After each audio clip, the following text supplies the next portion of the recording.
अब ये कोई सरकारी कार्यक्रम से सफल नहीं होता है। जैसे मान लीजिए मैं कहता हूं कि भाई सिंगल यूज प्लास्टिक इससे बचना चाहिए, लेकिन हमारे ही परिवार में भाषण भी हम करते हो सिंगल यूज प्लास्टिक से बचना चाहिए, लेकिन शादी का कार्ड अगर हम किसी ना का आता है घर में देखते हैं तो उस पर एक प्लास्टिक का बहुत सुंदर रैपर करके आता है, हम निकाल करके फेंक देते हैं। अब ये हम जो सोचते हैं उसके विपरीत है। तो सहज स्वभाव कैसे बने? कम से कम मेरे परिवार में मैं सिंगल यूज प्लास्टिक बिल्कुल हमारे घर में उपयोग नहीं करने दूंगा।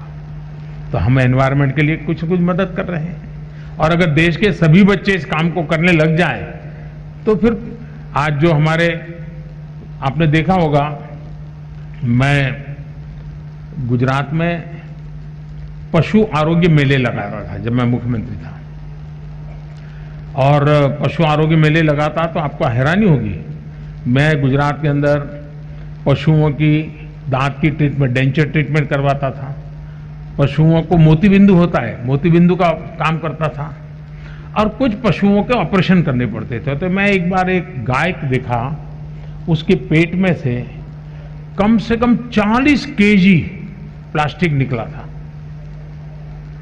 अब ये मानवता के विरुद्ध का काम है।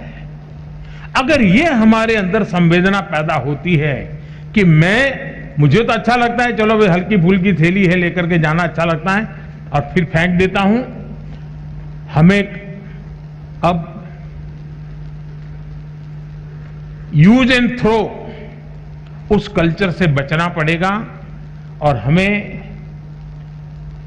रीयूज, रिसाइकल, और ये भारत में कोई नयापन नहीं है, ये हमारे यहां तो सालों से परिवार में आदत रही हुई है।